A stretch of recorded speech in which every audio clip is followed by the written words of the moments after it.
Any luck that's loud enough? Good, lots of noise. Well, I'm very pleased to be here, of course, and it's my favorite thing, actually, is presenting.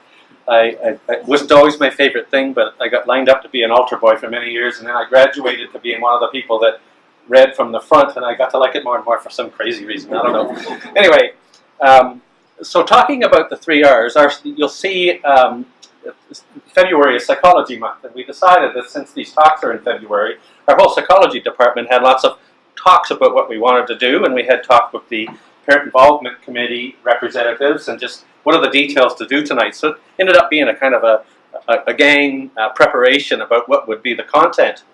And relationships, responsibility, and resiliency, it's maybe not so widely known. You think about all the information you see every day in the media about the mental health challenges in schools.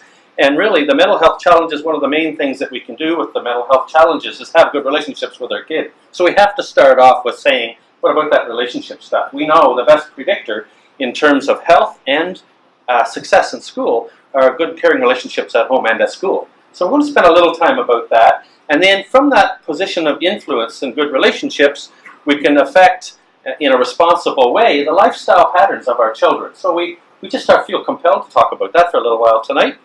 And then the last part, resiliency. So when the children have, our youth have the kinds of relationships that will, kinds of lifestyles rather, that will support the good mental health.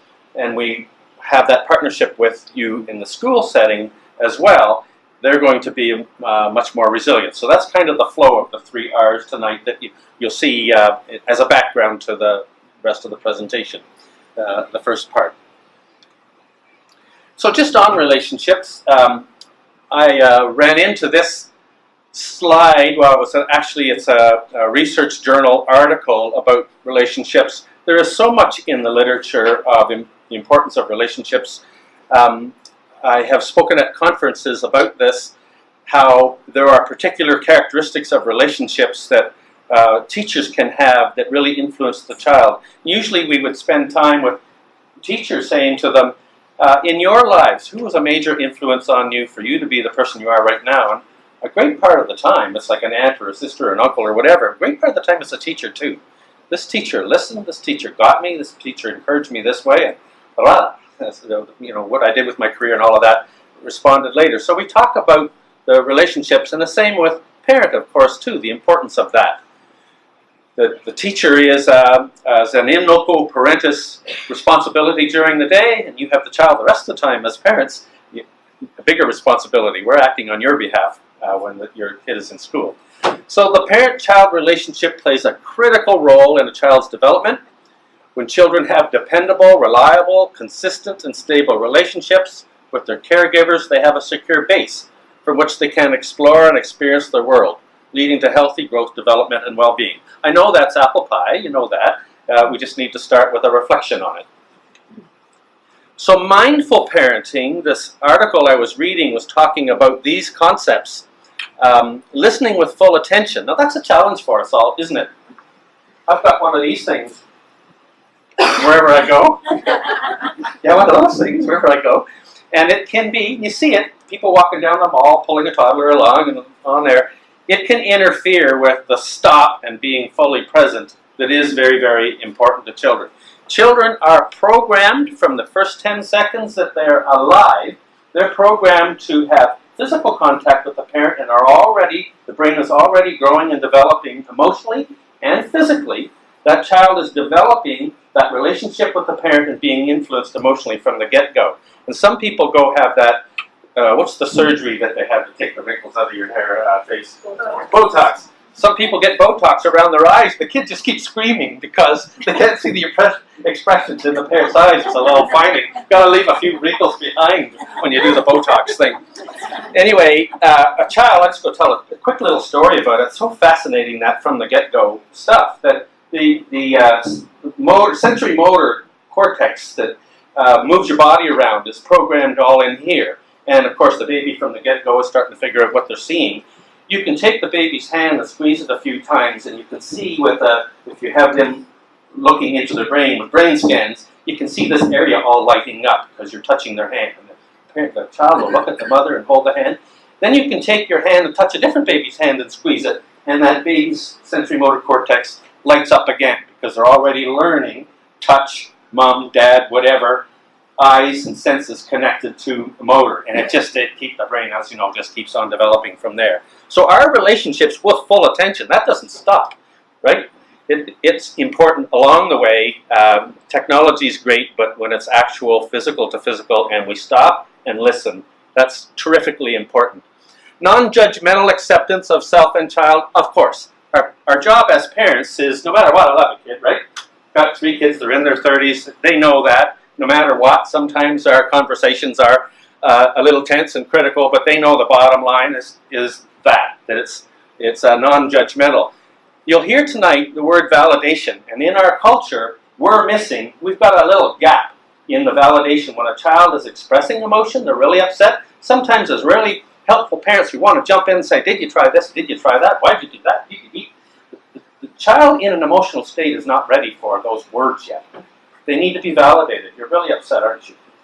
Da-da-da-da-da-da. And they'll go to a place where they can interact. So you'll hear a little Chantel will tell that a little bit better than I'm doing it later on tonight. Emotional awareness of self and child. This is the new thing we're learning, that some kids we have kids in high school sometimes, I don't know what they're feeling. There's even a condition, alexithymic, means I don't know what the heck I'm feeling. So there's a percentage of the population doesn't know a lot about what they're feeling, and I've been around long enough that in my day I was kind of taught not to feel a little bit. I played hockey. I was told to man up and all those other things. Some of that was kind of swatted out of me. So as an adult, I'm still growing and learning what my emotions are, being able to express them. And here's the new thing, regulate them. It's good to have these emotions, but if I get out of control when I'm angry and somebody gets hurt, that's not so good, is it? And I played hockey, 50-some years worth of hockey, and every time I play hockey, I meet someone that hasn't got all that regulation stuff in place. I don't think I'm one of them, but anyway. Oh, yeah, I won't tell any more of that story. Self-regulation in our relationships, too, then. This is what we're teaching our kids, to self-regulate and to have that in the relationships. Think of the teacher in the class. Any time in the class, there's so much going on that when a child is doing things that's triggering the teacher's emotions, they've got to get to a place where they're the adult in the room, hopefully, and they have to watch and read what's going on, and then from a mindful kind of position, do the right things to support that child without getting caught up, and the two of them are just elevating each other. That's the skill of teaching. And then compassion for self and child is very, very important concept. I say sometimes I'm a small G Catholic. We're so taught to be guilty. I think if my kids are in their 30s now, I should have spent more time with them, I should have listened more, should have validated more, should have coached one more hockey team, whatever. Compassion for self is we just keep trying to do our best and we never get it perfect, right? That's a big part of the deal right there, is to be human, forgive yourself. Now and then you have to say to your kid, I'm sorry I said that. That's okay. That's a good thing to be doing. Anyway, those are the basics for mindful parenting, to just not get caught up in the rat race so much. Spending time with your kid is the #1 mental health influence you can have on your child. So I have to say it. It is. Our relationships. Responsibility then, and this is surprising a little bit. I became the mental health lead 7 or 8 years ago, and as Steve mentioned, I wrote a book about the kind of mental health in the classroom, what every teacher can know, kind of a book. And when I started looking into the research on what is really, really powerful for mental health for all of us, goodness gracious, it's physical activity. We often think of that as like aerobic conditioning and being able to breathe, sleep well, and all of that. Physical activity, the right amounts of physical activity in a day, actually regulate the neuroreceptors and the chemistry of your brain. Some of the time people have mood disorders or anxiety disorders and they go to the doctor and they get medication. They're getting medication that the physical activity could really have helped with. That's what's known in the last 20 years of research like was never known before, the value of physical activity for your psychological or mental health. And likewise with sleep. You have to mention sleep because nowadays we know what's going on. Kids are getting about a half an hour less sleep on average than 10 years ago. I got to the point when I was testing kids, one of the questions for the parent is, how much sleep does your child get? Because I know I'm not getting valid results if the child is deprived of an hour or two of sleep every night because they've got the video games happening or whatever. What I'll be testing is not the kid's potential, it's the sleepy kid. Likewise with nutrition is so important. You know, the Canada Food Guide has just come out. It's all changed. I'll show you a picture of that in a moment. We'll talk some more about it. And then finally, spirituality. So there's 20 years now of research on positive psychology. What is positive mental health and positive psychology? Psychologists used to only just do research on like clinical psychology. And then someone said one day, you know, we're pretty good at getting people back to square one or ground zero when they've had mental health conditions. We help get rid of their symptoms, but are they happy? So there's a whole psychology, a whole research on happiness now.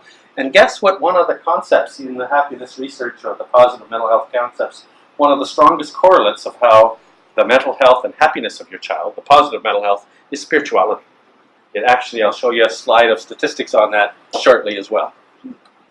So let's go into these a little bit more now. This is the exercise physiologists of Canada have come out with this concept, this 4, and it says sweat, step, sleep, and sit. The idea was they used to have guidelines for the type of exercise you should get and how much exercise in a day. They have guidelines for little children, for youth, for adults, and for senior citizens. So it changes. It's very nice to go on the website if you do the guidelines for exercise. That'll pop up pretty quick. Anyway, what the 4 is saying there, to see how sleep gets the column that is so long. In a given day, you need to be getting more hours of sleep than time spent sitting, or time spent walking around, or time spent in moderate to intense physical exercise. Those are the 4 things needed for, and the exercise physiologists say it very clearly, with backing it up with research, those 4 things need to be in balance for good mental health. So we don't want to be in our school systems or in our homes only talking about mental health in the counseling, tell me about your feeling stuff. So sitting needs to be, and the rules are, you'll see in a minute, I'll say it again, but children, the exercise physiologists found that if they're spending more than 2 hours with recreational screen time in the evening after school, on top of all the other screen timing they're doing during the day, when students get up over 2 hours, chances are it's impeding the other 3 categories. It's getting in the way of the other 3 categories. It makes sense. And stepping just means moving around instead of sitting all the time. Some of us have jobs, so it requires a lot of sitting. We need to get up and step around. Now people are getting desks and you have a choice of standing or sitting down. Funny things on our computers, as I said. And sweating, that sweating one is getting exercise. As adults, we need like 15 minutes of the physical exercise as a basic amount that you must get. We need them in 15-minute bursts, more days than not, and you'll probably maintain yourself not too badly. Way better if you get lots of aerobic exercise, of course. But for children, it's like an hour a day of moderate to intense physical exercise they should be having. And you can guess, a lot of our students aren't doing that. They're married to the technology, and there's a lifestyle promoted. So there it is with a little more detail. Sleep, if you're in the age range of 5 to 13, it should be 9 to 11 hours. If you're in the age range of 14 to 17, it's 8 to 10 hours. And we're going to ask you a little later to spend a little time and say, how's that going in your family? And where are the opportunities? The idea is to listen tonight but have a chance to talk with each other about what are the opportunities, which one of these 4 would maybe be something that you want to work on a bit in your own home. I mentioned that the Canada Food Guide, so that's just, I put the picture up right out of the new Canada Food Guide. That's not, I don't know about you, I was raised on the farm, that's not the meat and potatoes idea of nutrition that I was taught as a kid. So there's a lot more focus now on protein foods, other sources of protein foods that maybe we didn't do as much before. Plenty of fruits and vegetables, proportionately it's half the plate there. Choosing whole grain foods, lots more water, less of the sugary drinks. Now what's really interesting about this slide, if you spend a little bit of time with the food guide, the new food guide, it's not just about the choice of food. Well, that's a minor point of what's the food you're eating. The other point is how you're preparing it. So as families preparing it.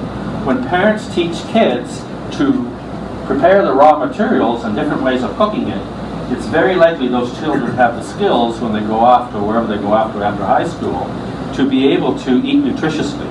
If not, they'll go and buy the stuff that's up and down the center aisles that has, you know, all the preservatives in it and fattening stuff in it. It just tastes good. It's not necessarily nutritious. So it's being involved as a family in food preparation is a big, big movement. And our Healthy Schools nurses that we have in our board are like keening up and getting ready to come and push that concept up. It's the getting to know the food and prepare it.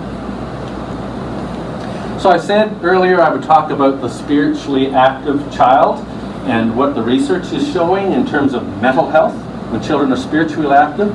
So children who has a positive, active relationship to spirituality are 40% less likely to use and abuse substances. That's sounding like a mental health issue to me. They're 60% less likely to be depressed as teenagers. A very beautiful book, if you want to pick it up sometime, Lisa Miller's The Spiritual Child. She wrote the book to parents about, you've read the book? You've seen it? I thought you gave a knowing nod there, but the concept's good. Okay.